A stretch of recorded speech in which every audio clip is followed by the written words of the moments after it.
This episode is brought to you by the world's first reposado from Tequila Herradura, made with slow-cooked, hand-harvested agave sealed into oak barrels and aged 11 months before being enjoyed in your glass. Experience the world's first reposado, Tequila Herradura. Please drink responsibly. Responsibility.org. Tequila Herradura. 40% alcohol by volume. Imported by Brown-Forman, Louisville, Kentucky. Herradura is a registered trademark. Copyright 2025 Brown-Forman Corporation. Abercrombie's viral denim sale is back, and Spotify listeners get an extra 15% off with code SpotifyAF. Abercrombie is known for their denim. With 30 to 50% off all jeans, find out how denim should fit. Shop the viral denim sale in the Abercrombie app, online, or in stores. Valid in stores and online through August 11th, 2025 in U.S. and Canada. Excludes clearance, price reflects discount. Code valid in U.S. and Canada through August 11th, 2025. Exclusions apply. See details online. It started with a promise that AI could solve problems faster, smarter, and more objectively than any human ever could. When there is very limited or no controls on the way you have data about what credit card transactions you're making, what websites you're going to, what the content of your emails are, all of those things are being sold often for the purposes of advertisements or, in other cases, more nefarious things. This week, we dig into what happens when regulation stays largely aspirational, oversight is virtually non-existent, and the technology gets deeper grooves in our collective psyche by the minute. But if you're not allowed to do any sort of common sense regulation, then those things will not only continue to happen, it will actually get worse. Because beyond the headlines and promises is the bad moon of a Mars or bust, move fast and break things mentality. The data is dirty, and the way they are implementing the system is irresponsible and unaccountable. I'm Beau Friedlander, and this is What the Hack, the show that asks, in a world where your data is everywhere, how do you stay safe online?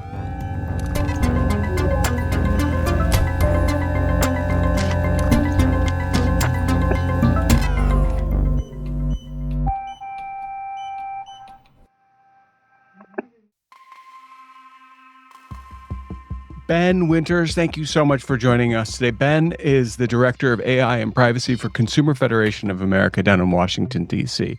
Good afternoon, Ben. Good afternoon. It's the day after the battle. Thanks so much for making some time to talk. Yeah, it has been a very long few days after a long month or two. Okay, so last week, the Senate voted 99-1 in favor of 86ing the ban on AI regulation at the state level from Trump's, quote, big beautiful bill, unquote. A lot of experts have warned this would gut basic consumer protections. At the exact moment, AI is starting to cause real harm. And that's not according to me. That's according to a recent MIT study about the effect AI has on brain engagement. Now, Ben, what concerns you most about a move like this?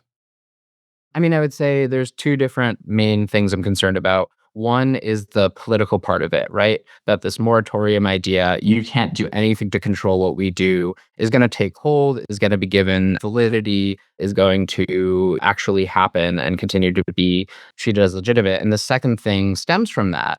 There's a lot of harms going on right now that state laws or potentially federal laws could address. But if you're not allowed to address them, that is the biggest worry, right? Whether that is scammers using generative AI systems to pretend to be your child or to pretend to be a, celebrity that is advertising some bad crypto investment or a bad supplement or something like that. There are concerns about the use of automated systems in hiring, housing, credit. And so, and then there are also mental health and manipulation concerns about the way generative AI as well as non-generative AI is being integrated into it. So, that second concern is really if we are challenged to do any sort of common sense regulation, then those things will not only continue to happen, then it'll actually get worse. People will, be able to act with impunity, no concern about having the law enforced against them. We'd see more deepfakes, more scams. We'd see more accidents with things like Waymo or self-driving Teslas, and a lack of ability for government to protect their people. Exactly. And what makes this even more alarming is that it's not just about blocking future regulation. It's also about stopping states from enforcing existing laws they've already passed.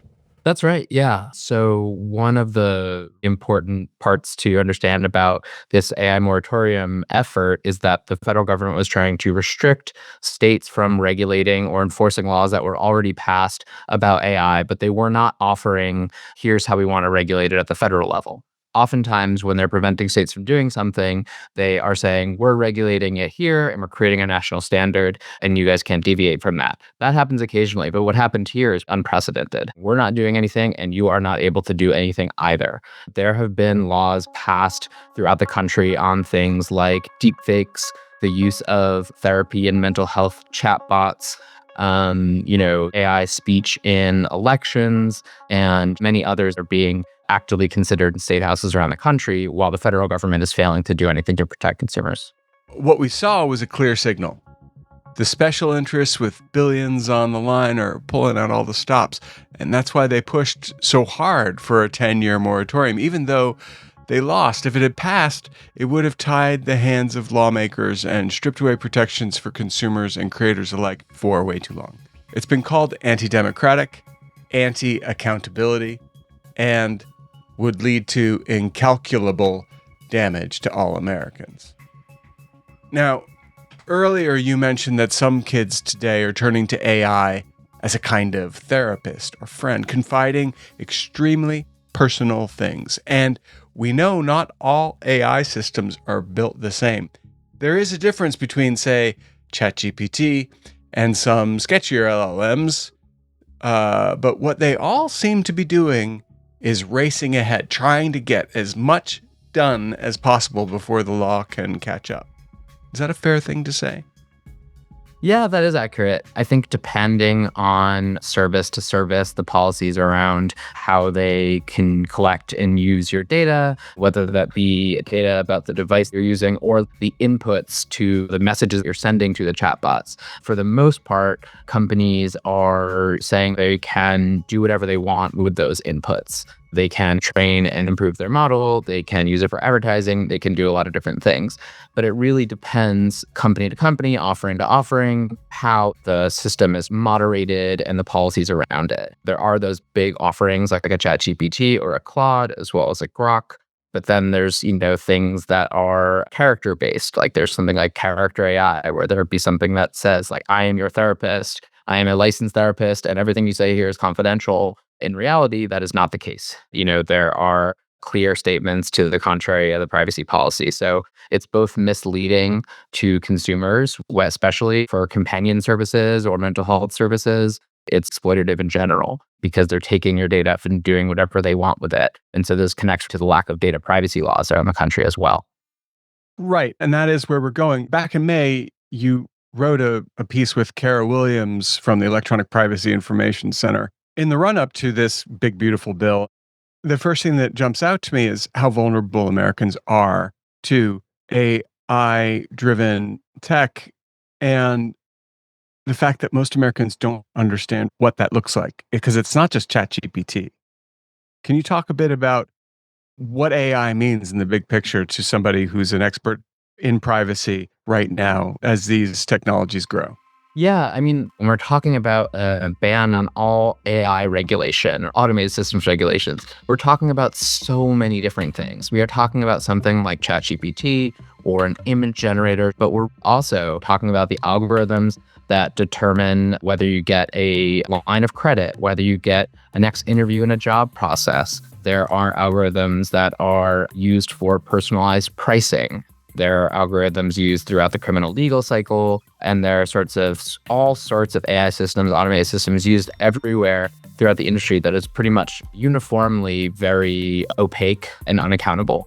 And so whether it is generative AI that a lot of people are talking about, or the AI that orders how you see something on your social media feed or on a Netflix feed, all of those things could reasonably be called AI. Same thing that goes for self-driving cars. That is AI too, especially when people are trying to ban this whole swath of technologies and regulation about those technologies. it is sort of nonsensical. There's, each topic, each application has different challenges and different harms and should have a different regulatory framework.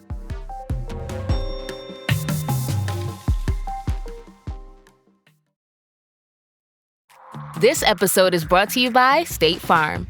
Checking off the boxes on your to-do list is a great feeling.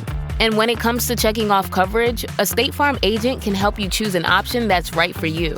Whether you prefer talking in person, on the phone, or using the award-winning app, it's nice knowing you have help finding coverage that best fits your needs. Like a good neighbor, State Farm is there. Make your next vacation unforgettable on Royal Caribbean's newest ship, Star of the Seas. It's everything you've loved about every family vacation you've ever been on, with mind-blowing thrills at the largest water park at sea, 7 onboard pools for every level of chill, more than 40 ways to dine and drink, and even more to enjoy at our award-winning private island, Perfect Day at Coco Cay. This is the new Star of the Seas. Click or tap the banner to find out more.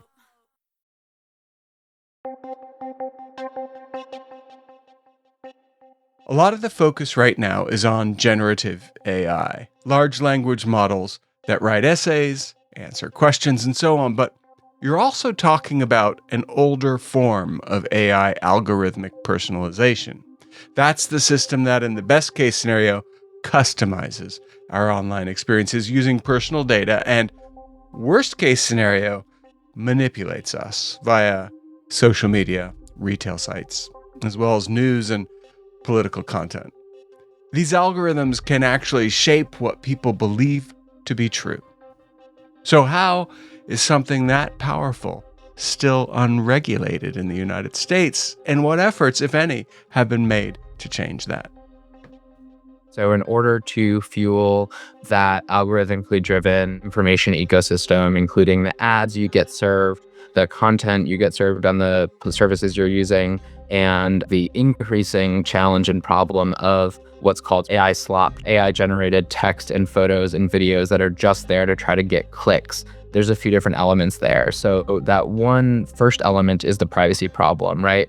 When there is very limited or no controls on the way you data about what credit card transactions you're making, what websites you're going to, what the content of your emails are, all of those things right now, including like your location through your phone, are being sold often for the purposes of advertisements, or in other cases, we've seen examples of data brokers that sell live geolocation services to people, for example, at Planned Parenthood, and selling that to a third-party advertiser, using that to target anti-abortion rhetoric. Same thing has been seen for the sale of sensitive information in other cases. There's very few limits on collecting any type of data we generate through our phone, through our card, through our location, through our any other devices, our smartwatches, whatever it is. For the most part, there are not meaningful restrictions on both primary uses and the secondary uses of that data. Primary uses referring to the data you're giving that you think that you are giving for that specific reason, right? You're giving a credit card information to buy that car, right? You giving that credit card information to then buy something else or to be saved, right? That same logic goes for if you are sort of trying to fill out a form to get a quote for moving services. You fill out your phone number and email, and then you get thousands of phone calls from contractors because they were able to sell off your data immediately. That is a secondary use. They're also able to use that data and sell it for other purposes. Is the data that you mentioned earlier, including geolocation and when someone goes somewhere, which most ISPs will know because your phone's changing locations, is that data being sold to train AI as well? Or is everything fair game right now? Yeah, I mean, I'm not familiar of a specific, at least commercially available tool built off of location data. I'm not exactly sure what it would be, but there are lots of pieces of location data that are used to model out, people's, even if it's just spending habits, if it's You go to McDonald's after going to Target, they are more likely to sell you an ad when you're at Target to go to the nearest McDonald's. There are no restrictions on what you're doing with this data in most US states right now. That's what I was getting at, is that there's a lot of raw data out there, and we're providing it without thinking much about it on a daily basis. It exists. It's what I've clicked on. It's what phone call I made. It's where I was. It's what I bought.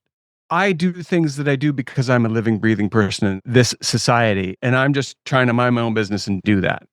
Meanwhile, that data is available to anyone who has an idea and wants to develop a killer app. That is kind of the Wild West problem that we've been facing, which is that we have companies using machine learning in its various forms to maximize whatever it is they're building or trying to serve. And they're trying to get to market as fast as possible. So it's not getting tested. It's not like there's any, God forbid, there were a government agency that actually had to be like, now hold on. Like there's no USDA of data practices.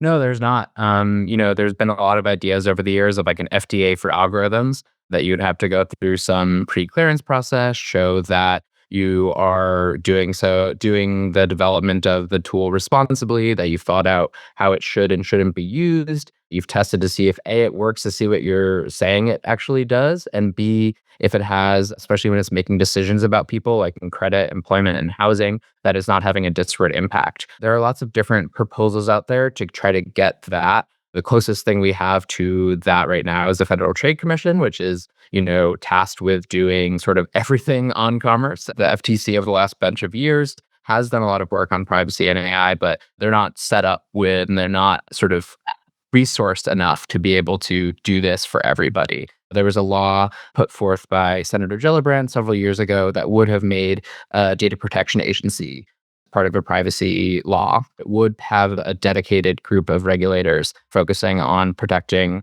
people from data abuse, but that has not passed. Now, one of the things that drives me a little crazy, I'm not going to exaggerate and say it drives me nuts because it doesn't, but I'm pretty annoyed about this, what I take to be a cabal of kids. I know they're not kids, but they behave like children. They control the game because they own it.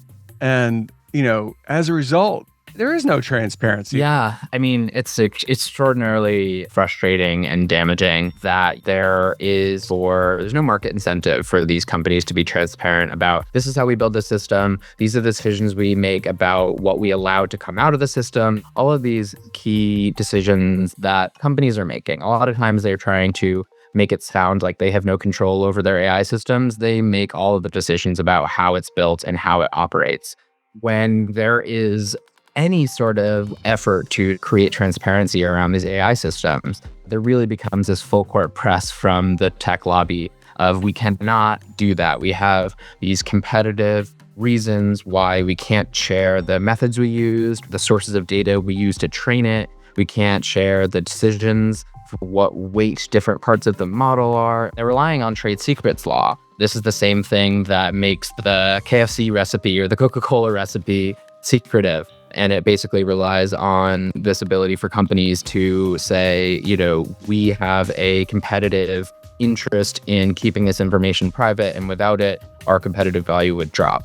We see this levied by tech companies all the time, and I think it's really overused. There might be certain circumstances where, we figured out this one little different way to crack this model, and that's what makes our company profitable and our product better. But for the most part, these people are doing the same things. They're making these decisions about how to train the model and how to roll it out, but then relying on things like trade secrets, both legally, but then really, as of right now, at least, it's the sort of court of public opinion and lobbying of like, we can't be pressured to disclose anything because we're going to have competition from other companies in other countries and things like that. It becomes this very vague fear-mongering. Yeah. One of the issues that the Big Beautiful Bill brought up about AI was that state efforts to regulate AI were burdensome. Now, burdensome to whom? I'm just talking about the states that might actually have rules about this, but the burdensome quality here should be, aren't we thinking about it wrong? Shouldn't the burden be on the people who are making these killer apps? Yeah, I mean, 100%. I think there's two big elements of compliance that companies are really upset about and are behind the effort to wipe out all of the state different regulations. One thing they're saying is that there are 50 different states, and the figure they threw out there was that there was over 1,000 bills introduced just in the first 5 months of 2025, and it would create such a patchwork that would be impossible to comply with, even if you wanted to, even if you were being the most responsible. One response to that is it's significantly less than that of even bills that were introduced. It's more like a few hundred that were actually substantively about AI. Second of all, it's bills that were being introduced, not passed. That's just basic legislative process. Bills are introduced all the time and not passed. There's messaging bills, there's, all sorts of things. And that's also just a democratic process, right? Like throwing out different ideas of how to address a problem. Just because different people are throwing out those ideas and the companies, unsurprisingly, don't feel like that would be beneficial to them and that would cost them extra headache and extra money, just because they don't want to do that, that doesn't mean that they shouldn't have to. The second part of it is, as you mentioned, it's affiliated with figuring out what exactly they have to do with the different patchwork of state laws. It's the cost. Significant numbers thrown out about tech regulation and that it would be ruinous for companies of all sizes. As you mentioned, there's a trade-off without safety provisions, guardrails, things like this that the regulation would require. The harm both in money, in PR, in cleanup, in figuring out to help people from the company side is really bad, potentially worse than the compliance costs. More importantly, is the harm that it causes, right? If it gets people, has really negative impacts in terms of creating deepfakes of people, leading to scams of people, leading to people losing opportunities. The simple thing is the trade-off. The tech lobby likes to speak in one voice about all tech regulation affecting every entity. Majority of these bills introduced at the state level are specific to only some companies and what they're doing. It gets back to the beginning of our conversation where we're talking about how AI is referred to as different things. A lot of those laws are only about deepfakes, self-driving cars, and ad delivery. It's not like everyone has to comply with everything. And so it's an additional point in how disingenuous their corporate burden argument is. Well, disingenuousness aside, because at the end of the day, someone can be the best actor on earth and still be a bad actor. And the thing that would actually make it harder for these bad actors to operate would be one law. If you have, let's go back to consumer products, a lipstick that's illegal in the European Union because it contains an ingredient that's banned in the EU. A lot of companies, big companies, are not going to make a EU version and then a rest of the world version. Yeah. They will make the EU version. Why not just make a product that passes muster with the most stringent privacy guardrails? Yeah, this is something that we've seen with car emissions. They call it the California effect for a reason. If California passes a law of emissions, they're not going to make a different car in California and the rest of the country. Same thing goes for privacy laws, right? It's just using privacy laws as opposed to AI laws because it's been around a lot longer. There are more. In reality, they will comply with the most stringent version of the restriction. By default, you are complying with the rest of it. So you don't need a federal standard. You go to the highest common denominator, which is one of the benefits of having 50 different states protecting their own citizens. Right. And that's part of the strength of state-level regulation. But politically, this debate is also shaped by how different groups feel targeted or prioritized by these systems. Can we talk a bit about how concerns over bias, especially from conservatives, have influenced the pushback against AI and big tech? The biggest driver of Republican senators being against big tech in the last bunch of years, from Ted Cruz, Josh Hawley, has been this concern and framing that our speech gets silenced on these platforms, it gets deprioritized, it gets shadow banned, whatever it is. They are complaining about the impact on their own ability to go viral and the people that are associated with them. Other groups would have the same complaints about groups they're part of. All right, setting that aside, one area where there is a surprising amount of agreement across the aisle is around children's safety online. Senator Marsha Blackburn, for example, has been pushing KOSA, Kids Online Safety Act, which I actually support. If that were to pass, do you think it could open the door to a broader federal privacy law that protects everyone and not just children? It's a good question. I'm not sure if it necessarily leads to a broader comprehensive privacy law for everybody. We have had COPPA for the last 30 years, the Children's Online Privacy Protection Act. That has not necessarily led to protections for everyone else. I think KOSA would have both positive and negative impacts on online speech and on the impact of the online experience for kids. I don't necessarily think it would be the start of a domino effect of a bunch of other strong tech legislation being passed. So, Blue Sky, what is the next move? What is the next victory that we want to achieve for those of us who are concerned about online privacy? Yeah, I mean, we want to pass laws in states and ideally at the federal level that have data minimization as the standard of what people can collect and how they can use it. Basically, very simple concept of you can only collect and keep and use the information for the service that a consumer is requesting. That would limit that secondary sale or use of a tool for something that the consumer would have no imagination they would be using it for. And the second big bucket of something in a privacy law that is essential is a private right of action. That is the ability for the person that is harmed to sue when they're harmed, not just relying on their state's attorney general or the Federal Trade Commission. Too many cases, and the incentives are a little bit off for an individual case of harm to be the subject of an AG complaint. So those are the two biggest aspects of a privacy law that we are looking for, in addition to just across the line, bright line rules. You cannot collect the sensitive data of people under 16, and you can't collect or sell the precise geolocation data of people. Those two things just passed in a amendment to the Oregon privacy law like 3 weeks ago. They're in Maryland, going into effect later this year.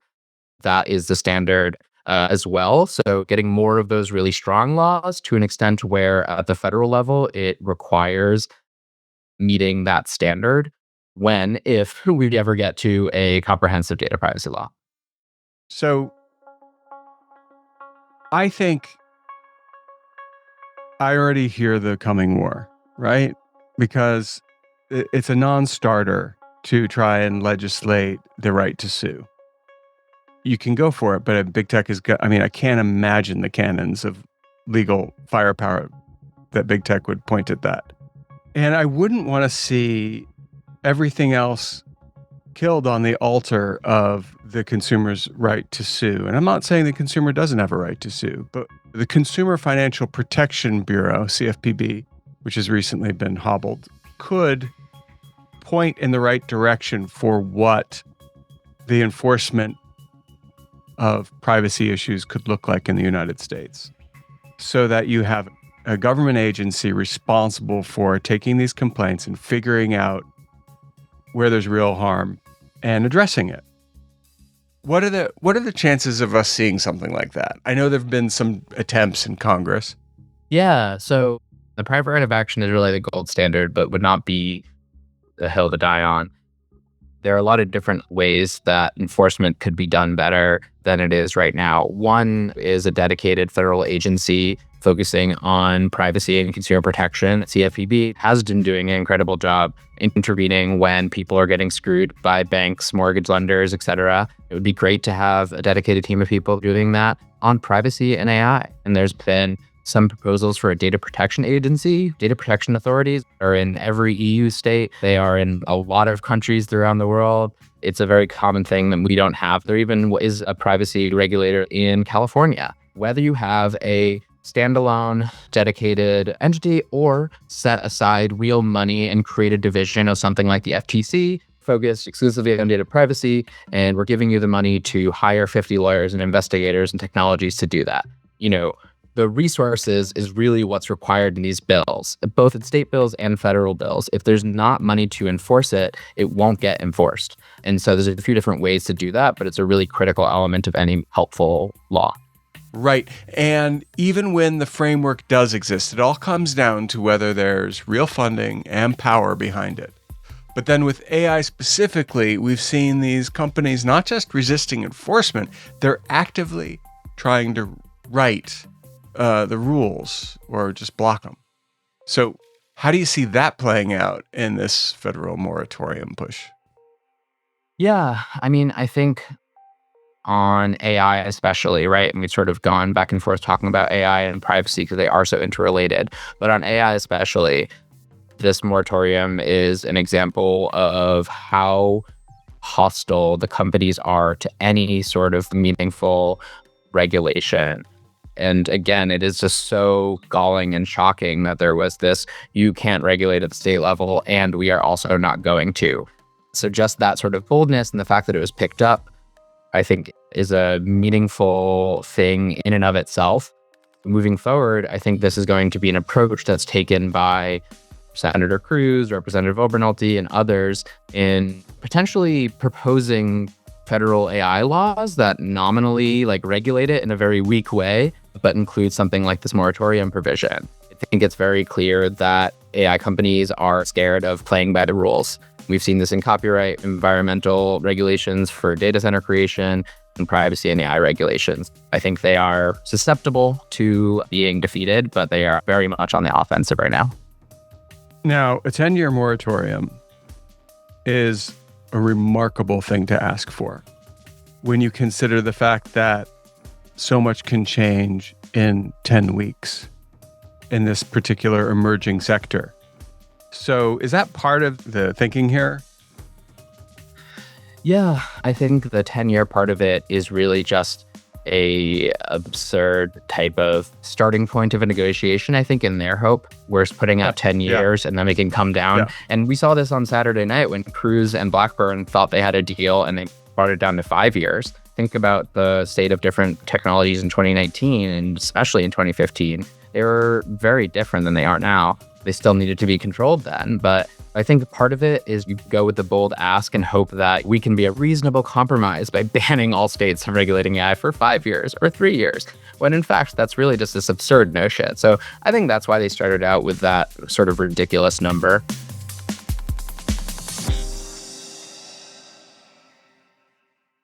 Una silla de masajes puede parecer extravagante. 8 configuraciones diferentes, intensidad ajustable, además es calefaccionado. Y se siente tan bien. Sí, una silla de masajes puede parecer extravagante. Y 2, bueno, aún más. Pero cuando esas sillas de masajes vienen con un auto, se vuelven bastante prácticas. El nuevo Volkswagen Tiguan 2025 con funciones premium como los asientos delanteros con masaje disponibles. Solo parece extravagante. Hey, it's Paris. You know I love sparkly things, right? Like stars. Duh. And thanks to Hilton and AutoCamp, I just slept under them. Picture me, serving looks by the fire outside my luxurious Airstream, making s'mores with the kids, while a national park is our backdrop. The great outdoors meets Hilton hospitality. That's hot. Explore all the new ways to stay at Hilton.com. Hilton for the stay. All right, Ben, before we wrap up, I want to zoom out for a second. We've covered a lot of territory from regulation to enforcement to the broader power dynamics at play, but I'm curious about your own path here. So what drew you to this work around AI and privacy? I got involved from being aware of different... Behind every empire are the people history tried to forget. Lost Roman Heroes tells the stories of the remarkable characters who shaped Rome from its mythical beginnings to its final fall. Each episode blends armchair storytelling, sharp historical insight, and a bit of humor to bring these lost figures to life. From generals to scientists, from rebels to empresses, from priests to politicians, these lost Roman heroes have one thing in common. They stood up for civilization when the bad guys threatened, and in doing so, they changed the course of human history. If you're into history that's vivid, surprising, and deeply human, this show's for you. Behind every great meal is a person with a story to tell. Hear them on Culinary Characters Unlocked, the podcast that reveals the lives behind the food. Hosted by me, David Page, Emmy Award-winning journalist and creator of Diners, Drive-Ins, and Dives, as I talk with everyone from culinary legends to mom-and-pop standouts about the creativity, grit, and passion that shape the food we love. Follow Culinary Characters Unlocked on Apple Podcasts, Spotify, or wherever you get your podcasts. Algorithms used in the criminal justice system. There were some interesting articles in 2016 when I was in law school about actuarial risk assessment tools used by courts to determine whether someone should be on bail or get parole or whatever it is, fill in the blank. And there were all sorts of these interesting studies about how it actually had a disproportionate impact on Black people. They were getting higher scores for the same answers as white people. Same other things about,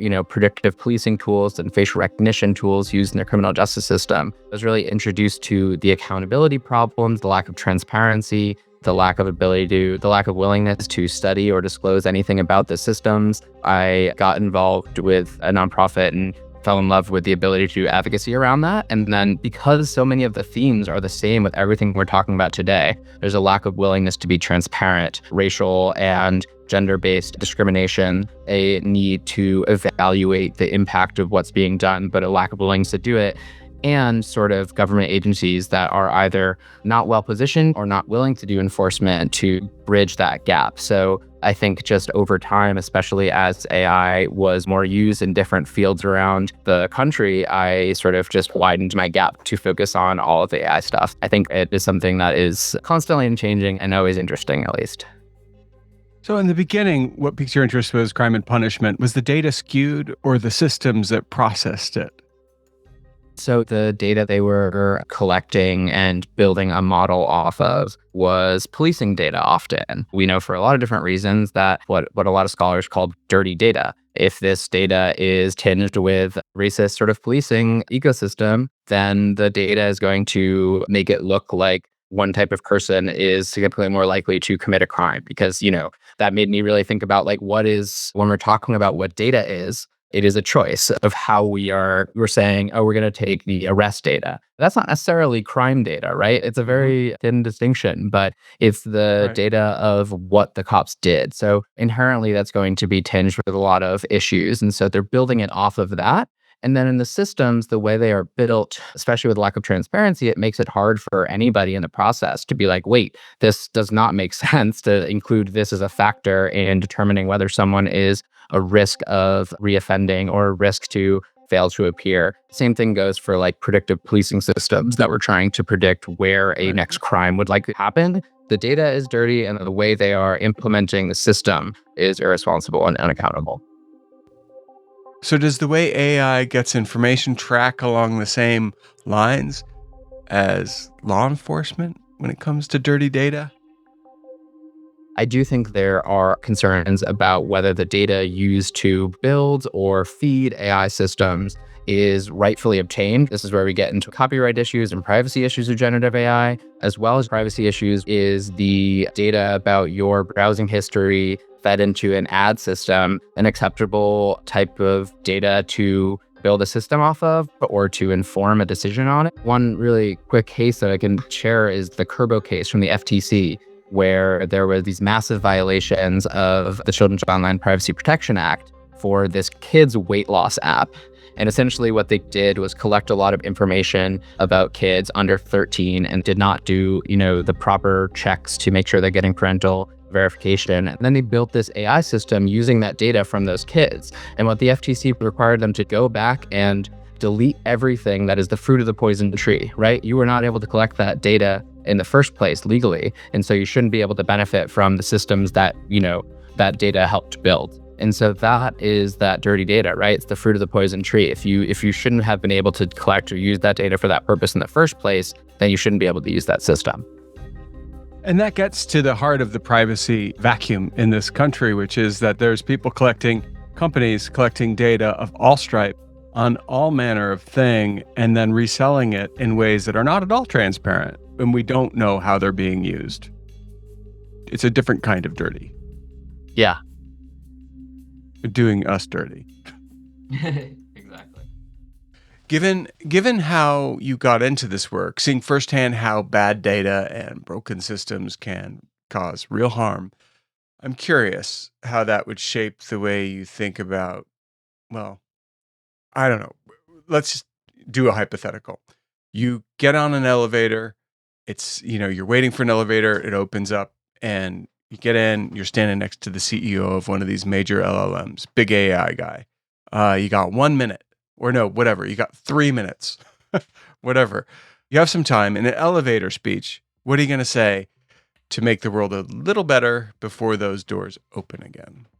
What I would say is that there have to be better responsibility taken from the companies putting out AI systems, especially when you are talking about a big company like yours. You have impacts on how things like OpenAI gets rolled out. You have impacts on how military contracts get carried out. You have a lot of control over how people have their everyday data, especially a lot of these people have to use it for work.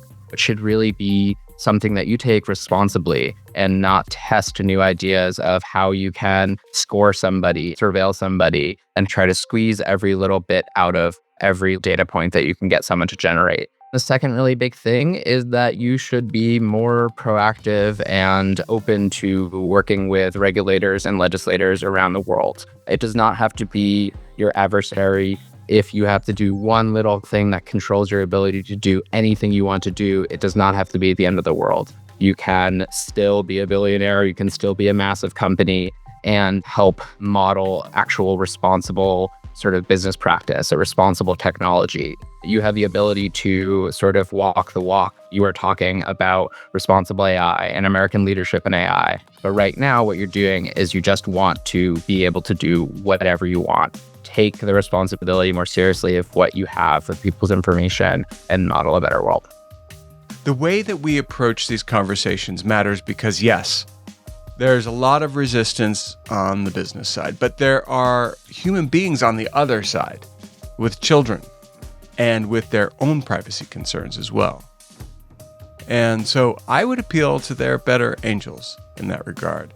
And also point out, not only should you do all the things, but if you do these things, you'll have more credibility in the marketplace.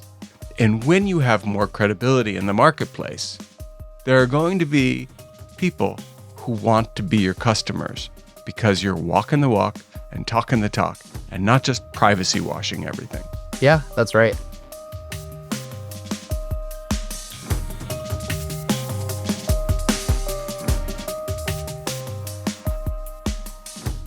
Thank you so much for joining us today, and thank you for your insights about AI and privacy and the future of regulation in this country when it comes to privacy and our data. If you want to learn more about what Ben does, head over to Consumer Federation of America at consumerfed.org. That is consumerfed.org, and you will find articles that he's written in the past and other information that impacts us all. Ben, thanks again.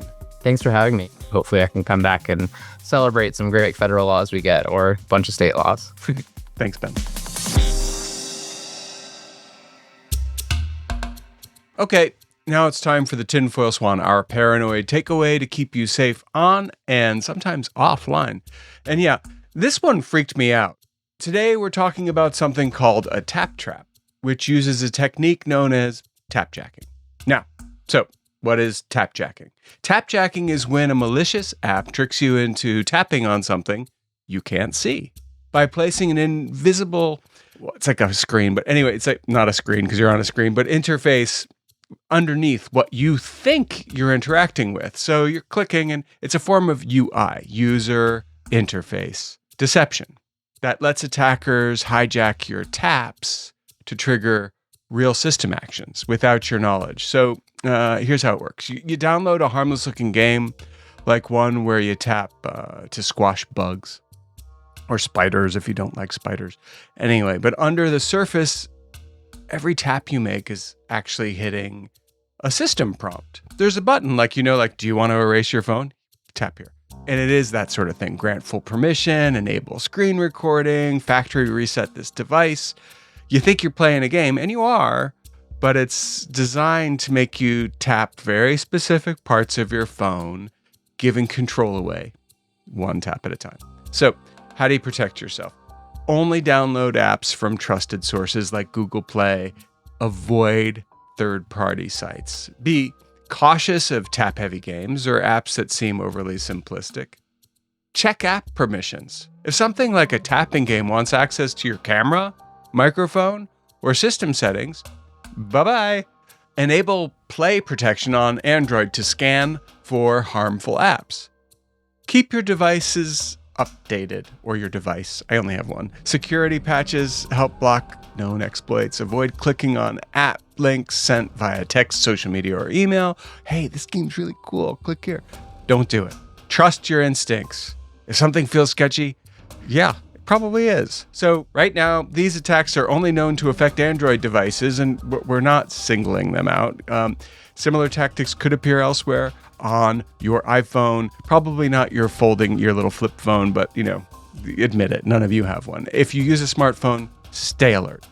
And that is your tinfoil swan this week. Stay safe. What the Hack is brought to you by DeleteMe. DeleteMe makes it quick and easy and safe to remove your personal data online, and was recently named the #1 pick by New York Times Wirecutter for personal information removal. You can learn more if you go to joindeleteme.com/WTH. That's joindeleteme.com/WTH. Stay safe out there.